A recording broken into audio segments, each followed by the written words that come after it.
मैं विज्ञान का विद्यार्थी हूँ। जीवन विश्लेषणात्मक तर्क व तर्कसंगत सोच से जिया हूँ। कहीं ना कहीं ये गुण ही मेरी श्रद्धा के मार्ग पर बाधक बनते प्रतीत होते हैं। पिता का प्रमाण कैसे खोज सकते हो तुम? माँ के वचनों में, क्योंकि माँ ही जानती है कि तुम्हारा पिता कौन है। तार्किक वृत्ति से आप बोलिए, पिता का प्रमाण अपने कैसे खोज सकते हैं? माता जी, के वचन केवल वचन और दूसरा कुछ नहीं है ना? ओके, तो ऐसा ऑडियो इसलिए आ रहा है क्योंकि मैं जब इसको पहले अपलोड कर रहा था यूट्यूब पे, तो यूट्यूब इसको फ्लैग कर दे रहा था कॉपीराइट इशू के तहत में, जबकि ये नहीं है, क्योंकि आप बहुत छोटा सा पार्ट ले करके उस पर क्रिटिकली उसको एनालाइज कर रहे हैं या उस पर कमेंट्री दे रहे हैं। खैर, तो यहाँ पे एक व्यक्ति आता है, वो बोलता है कि भाई देखिए, ये जो वैज्ञानिक दृष्टिकोण है या जो विज्ञान है, मैं हमेशा से तर्कसंगत रहा हूँ, तो मुझे रोकता है ये पर्टिकुलर चीज़ अपने आप को पूरे तरीके से सरेंडर करने पे, जिसकी वजह से मैं परमात्मा को जान नहीं पा रहा हूँ। तो आप बताओ कि यार परमात्मा है कि नहीं है? तो उसके काउंटर में जो पहला आर्गुमेंट वो पेश करते हैं, मतलब देखो कौन बता सकता है कि पिता है कि नहीं है? तो बोले माँ बता सकती है केवल और केवल, और कोई है उसके अलावा कोई नहीं बता सकता। ठीक है, फिर इसके ऊपर हमने डिस्कशन किया। फिर वो आगे चले जाते हैं बताने के लिए कि किस तरीके से, देखो तुम्हारा अगर हाथ कट जाए, तुम्हारी आँख निकल जाए, तब भी तुम हो, तो मतलब मरने के बाद भी तुम, मतलब मरने के बाद भी तुम में आत्मा है, और आत्मा है तो फिर परमात्मा भी है। तो ये हैं वो 2-3 मेन आर्ग्यूमेंट जो कि अब आपको इजीली कंपैरेटिवली समझ में आ जाएगा। अब नॉर्मल वीडियो चालू करते हैं। अगर दोस्त तुम ध्यान से देखो तो सर क्या कर रहे हैं? सर तर्क से, मतलब किसी व्यक्ति विशेष ने उनसे सवाल पूछा और वो तर्क के ज़रिए सामने वाले व्यक्ति को कन्विंस करने की कोशिश कर रहे हैं या व्यक्ति को बताने की कोशिश कर रहे हैं कि देखो परमात्मा है। तो एटलीस्ट एक चीज़ अब अलाउड है, मतलब कि तर्क वाला जो डायरेक्शन है खुल गया है। तो जिस तरीके से वो तर्क करके उनको समझाने की कोशिश कर रहे हैं कि परमात्मा है, मैं इस बात को प्रूफ या डिसप्रूव तो नहीं कर सकता, लेकिन जो कहा जा रहा है सर के द्वारा उनको खोल करके देखने की कोशिश करेंगे कि आखिर क्या बेहतर तरीका हो सकता है सोचने का। और याद रहे, तर्क अलाउड है, तार्किक वृत्ति अलाउड है। अब चलते हैं दूसरे पॉइंट पे। तो सर ने बहुत विगर के साथ कहा, बहुत जोश के साथ कहा, केवल माँ बता सकती। के वचन केवल वचन और दूसरा कुछ नहीं है ना? देखें कि सामने वाला जो इतना ठोक बजा करके कोई अगर स्टेटमेंट दे रहा है तो वो किस संदर्भ में गलत साबित हो सकता है। माँ अगर अंधी है, अगर माँ की याददाश्त खराब है, अगर माँ मर चुकी है, तो मैं क्या देख पा रहा हूँ कि अरे हाँ यार, मतलब कि अगर मैं एक तरफ तो कह रहा हूँ कि माँ ही है केवल और केवल ये बताने वाली कि पिता कौन है, आपको उसकी बात पे विश्वास करना ही पड़ेगा, तो ये एक्सप्लेनेशन है, good, it's a good explanation. तो ये एक निम्न कोटि का प्रमाण हो सकता है, लेकिन ये उच्च कोटि का प्रमाण नहीं है, क्योंकि हमारे पास केसेस हैं कि अगर माँ है ही नहीं तो कौन बताएगा, क्योंकि माँ भी बताएगी तो ऐसे बताएगी ना कि इन सब में से ये तुम्हारे पिता हैं। लेकिन ये प्रमाण या ये स्टेटमेंट बदलता जा रहा है या फिर अच्छा नहीं प्रतीत हो रहा है जब माँ विश्वास पात्र ही ना हो। तो इंसान है, झूठ बोल सकती है, मानसिक रूप से क्षीण हो सकती है, डिमेंशिया जैसी बीमारी हो सकती है, उसे अंधी हो सकती है। और यहाँ से अगर हम कूद करके जाएं दूसरी तरफ कि क्या कोई और एक्सप्लेनेशन है जो बदलती न रहे हर बार। डीएनए फिंगर प्रिंटिंग, अगर 4 बाप के ऑप्शन हैं, एक बालक है, तो बहुत ही सटीक तरीके से बताया जा सकता है कि बाप कौन है। पैसे को लेकर के आपका रिश्ता कैसा है? जो बातें स्कूलों में पढ़ाई जानी चाहिए लेकिन नहीं पढ़ाई जा रही हैं, उनमें से एक है फाइनेंशियल लिटरेसी। इस की वर्कशॉप करेंगे हम अपने अगले वीकेंड पर, उसकी सारी जानकारी वीडियो के एंड में। तो क्या इससे उच्च कोटि का कोई प्रमाण हो ही नहीं सकता? हो सकता है, लेकिन यहाँ पर हम डिस्कस कर रहे थे कि जब किसी व्यक्ति ने सामने से ठोक बजा के कहा कि केवल, हमने उसके अगेंस्ट में आर्गुमेंट देने की कोशिश की। भारत में शुद्ध और अशुद्ध ये जो आइडिया है ये बहुत ही ज़्यादा प्रेवलेंट है, घुसा हुआ है लोगों की नसों में। और इससे प्रॉब्लम ये हो जाती है कि अगर किसी व्यक्ति को हम एक आर्ग्यूमेंट के लिए या कुछ चीज़ों के लिए अगर हम सही मान लेते हैं तो हम उसकी पूरी पर्सनालिटी को बना देते हैं कि ये व्यक्ति सभी चीज़ों के लिए सही होगा, जो कि गलत है। कि गुरुदेव तो गलत नहीं हो सकते, या गुरुदेव ने जो कहा उससे बेहतर बात नहीं की जा सकती, उससे बेहतर आर्ग्यूमेंट नहीं दिए जा सकते, जो कि हम बहुत ही ज़्यादा रिस्पेक्टफुल मैनर में देख रहे हैं कि it is very easily possible. जाओ वैज्ञानिकों से पूछ के आओ पूरा। अल्ट्रासाउंड, सीटी स्कैन, जो जो आपको एक्सरे करवा के आओ। अगर आप मन को बता दे कोई वैज्ञानिक तो हमें बताना कि ये मन जा रहा है। तो केवल गुरु के वचन पर, भगवान पर, जैसे उसने कहा तुम्हारा पपा है और मान लिया, तो स्वप्न में भी किसी और पुरुष को तुम पपा नहीं बोल सकते। इतनी जोर से माना तो गुरु के वचनों में यदि दृढ़ विश्वास हो जाए तो परमात्मा तुम में है, बाहर है, भीतर है, सर्वत्र है। तो जैसे सर ने कहा कि माँ की बात पे ही विश्वास किया जा सकता है केवल और केवल, उसी के पैरेलल में उन्होंने ये भी बात कही कि गुरु जिस तरीके से बताएगा कि तुम्हारा एक और परम बाप है, परम आत्मा है, परमात्मा है, उसको भी तुम्हें इसलिए मान लेना चाहिए। मेरी नज़र में ये बिल्कुल भी अच्छा आर्ग्यूमेंट नहीं है। Okay, since we are very fond of the idea of interpretation, so this is my new interpretation. Guru cannot be a person. I guess this is the very first time I am stating this statement. For me sounds so obvious.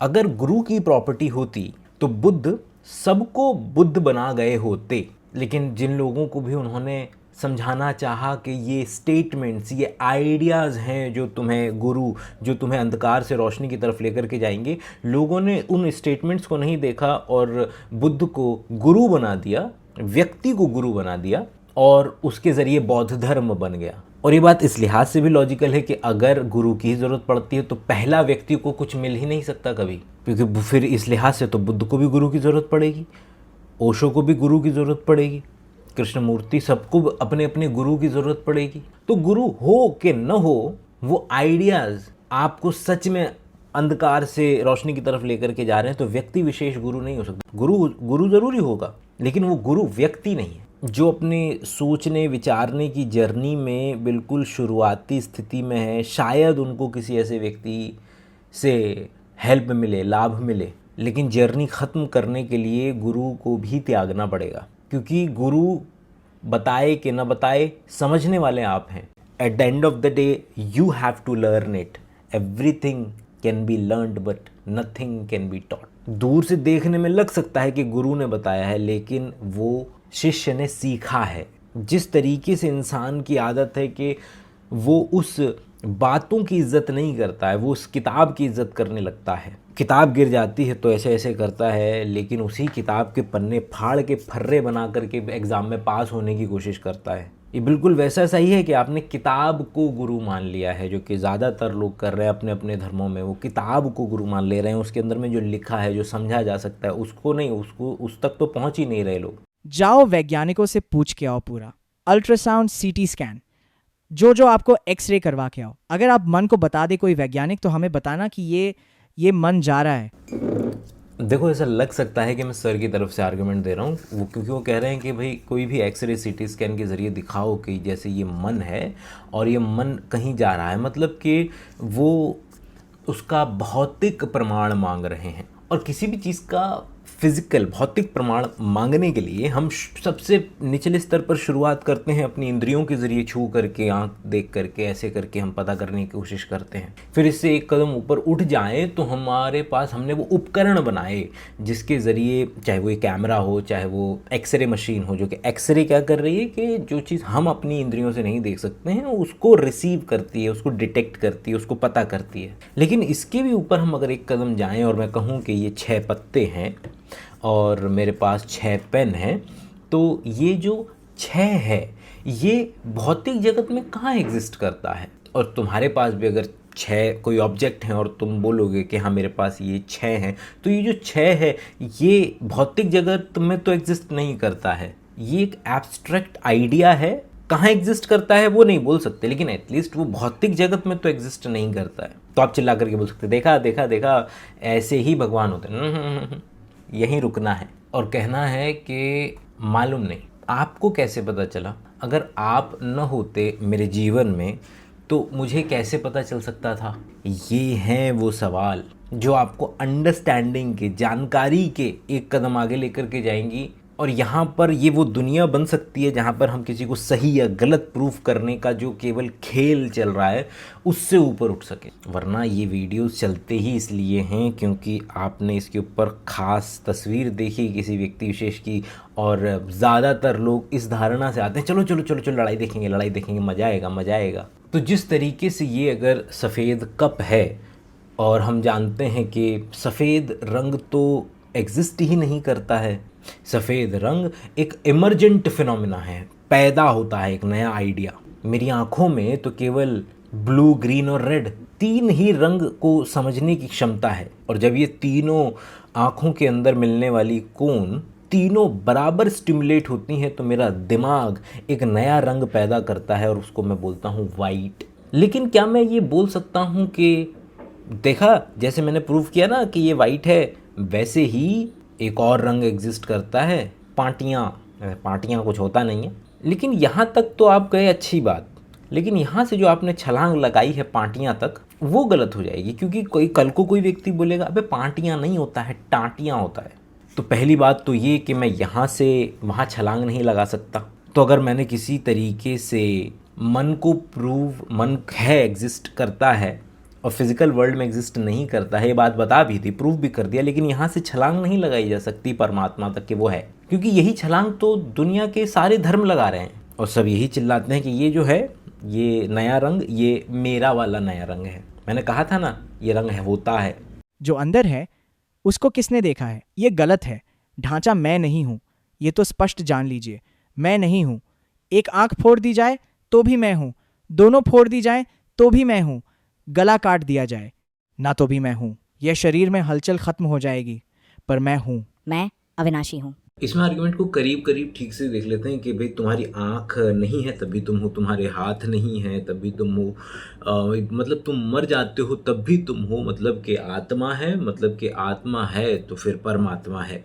ये basic ढांचा है उस argument का। यहाँ पे ship of Theseus वाले ideas को भी इवोक किया जा सकता है, लेकिन उसको छोड़ते हैं, कुछ नया डिस्कस करते हैं आज। अगर आपका टीवी है तो टीवी का अगर मैं रिमोट तोड़ दूँ तब भी चैनल चलता रहेगा, मतलब कि टीवी के कुछ हिस्से इम्पॉर्टेंट हैं तस्वीर चलते रहने के लिए और कुछ हिस्से उतने इम्पॉर्टेंट नहीं है। जैसे कि मैं एंटीना है तो उसको अगर मैं थोड़ा तोड़ दूँ तो हो सकता है तस्वीर थोड़ी ख़राब हो जाए, लेकिन टीवी चलना बंद नहीं होगा, चैनल देखना वेखना बंद नहीं होगा अच्छे तरीके से। लेकिन अगर मैं उसका मदरबोर्ड फूंक दूँ तो वो नहीं चलेगा। तो क्या मैं सर वाला आर्गूमेंट यहाँ पे लगाने की कोशिश करूँ क्या कि अगर भाई टीवी में आत्मा होती है, देखो टीवी में अगर मैं मैंने वो तोड़ दिया रिमोट तब भी नहीं है, मैंने एंटीना को तोड़ दिया तब भी नहीं है। लेकिन हमको आज मालूम है कि टीवी को एग्जिस्ट करने के लिए कुछ चीज़ें ज़्यादा इंपॉर्टेंट है, कुछ चीज़ें कम इंपॉर्टेंट है। उसका मदरबोर्ड बहुत हाईली इंपॉर्टेंट है, तो हमारा ब्रेन बहुत हाईली इंपॉर्टेंट है। मतलब कि मेरी आंख अगर निकल जाए या मेरा हाथ अगर कट जाए तो भी मेरा न्यूरॉन, मेरे ब्रेन फायर कर रहे हैं, चीज़ों को मैनेज कर सकते हैं। मेरे ब्रेन से मेरी सांसें चलती रहेंगी, मेरा दिल धड़कता रहेगा, मैं सोच पाऊँगा, मैं वहाँ से अगर चोट लगी है तो भाग पाऊंगा। तो मेरे बॉडी के अंदर में मेरे कुछ हिस्से उतने इंपॉर्टेंट हैं, कुछ हिस्से उतने इंपॉर्टेंट नहीं है, तो ब्रेन ज़्यादा इंपॉर्टेंट हिस्सों में से एक है। यहाँ तक कि कुछ एग्जांपल्स बिल्कुल इसके ऑपोजिट हमें और भी अच्छी तस्वीर पेश करते हैं, जैसे वीएस रामाचंद्रन का फैंटम लिम्ब सिंड्रोम के भाई लोगों का हाथ कट गया है लेकिन उसके बाद भी लोग बोलते हैं कि मुझे मेरे कटे हुए हाथ के अंदर में दर्द हो रहा है, तो ज़रूर यहाँ पर हाथ की आत्मा होगी। नहीं, रामाचंद्रन ने इस केस को सॉल्व किया और बताया कि किस तरीके से कि ब्रेन रीवायर हो जाता है और आपको वो सेंसेशन दे सकता है जो कि फिजिकल वर्ल्ड में नहीं है। जैसे कि एक व्यक्ति के जो हाथ से रिलेटेड ब्रेन के अंदर में जो पार्ट था, जो न्यूरॉन था, वो पार्ट रीशिफ्ट हो जाता है और अब जब वो अपने गाल पे इस तरीके से हाथ लगाता था, इस हाथ से ऐसे हाथ लगाता था, तो उसे ऐसा लगता था जैसे वो इस हाथ से इस हाथ को हाथ लगा रहा है, क्योंकि ब्रेन ने अपने आप को रीवायर कर लिया था। सर के पुराने आर्गुमेंट पे वापस चलते हैं कि आंख नहीं है तो भी आप हैं, हाथ कट गया तब भी आप हैं। लेकिन जैसे ही सर ने यहाँ से एक कदम छलांग लगाई कि जब आप खत्म हो गए हैं इसका मतलब है तब भी आप हैं, ये छलांग नहीं लगाई जा सकती। ये बात आप कह सकते हैं, लेकिन ये छलांग लगाने के लिए आर्गुमेंट में आपको कुछ या तो बेहतरीन तरीके का आर्गुमेंट पेश करना पड़ेगा, क्योंकि हमारे पास तो एक्सप्लेनेशंस बहुत अच्छी मौजूद हैं कि आखिर कब व्यक्ति मर रहा है और शरीर के कुछ अंग अगर पट जाएं तो भी व्यक्ति को ऐसा कोई खास फर्क नहीं पड़ेगा, वो जिंदा रह पाएगा। कब नहीं रह पाएगा वो भी हमें पता है। और अगर आत्मा है और हर जगह है तो फिर एक परमात्मा भी होगी, परमात्मा भी होगा, ये छलांग भी नहीं लगाई जा सकती। तो आखिरी की 2 छलांगें नहीं लगाई जा सकती। ये केवल वक्तव्य हैं, स्टेटमेंट्स हैं। याद रखें कि पार्टी में नहीं घुसना है किसी की, कि हम ये एक्स पार्टी, कि हम ये वाली पार्टी। लोगों को मज़ा आता है be definitely using him as an anchor to understand and explore, कि मैं ज़्यादातर लोगों तक पहुंच पाऊं। बट मैं बार बार आता रहूँगा और बताता रहूँगा कि please go for comparatively better explanation. अब वर्कशॉप की जानकारी। वेलकम, थैंक यू अगर आप यहाँ तक पहुँचे हैं तो। दोस्त, द बेसिक आइडिया वॉज कि मैं बहुत फट्टू किस्म का इंसान रहा था जहाँ तक पैसे की बात है। तो कुछ किताबें पढ़ी मैंने और उन किताबों को एक इस तरीके के ढांचे में मैं पिरो रहा हूँ कि उसको एक वर्कशॉप में कन्वर्ट कराया जा सके। आपके बच्चे या फिर आप खुद, डिपेंडिंग अपॉन के क्या डिमांड है, इस वीकेंड को हम फाइनेंशियल लिटरेसी की जो वर्कशॉप है वो करने वाले हैं।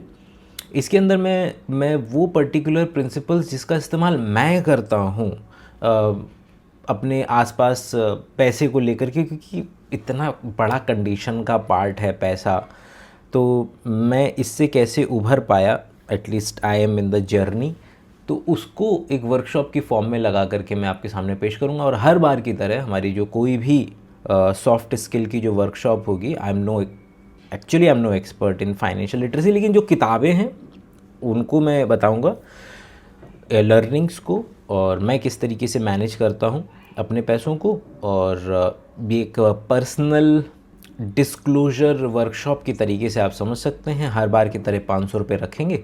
नीचे लिंक है व्हाट्सएप के चैनल का। व्हाट्सएप के चैनल में आपको QR कोड मिल जाएगा। वो QR कोड व्हाट्सएप पे आप मुझे भेजोगे तो मैं आपको ग्रुप में डाल दूँगा और फिर वीकेंड पे हम मिल कर के फाइनेंशियल लिटरेसी के आइडियाज़ को डिस्कस करने की कोशिश करेंगे। अगली बार तक के लिए अपना ख्याल रखें। Bye bye.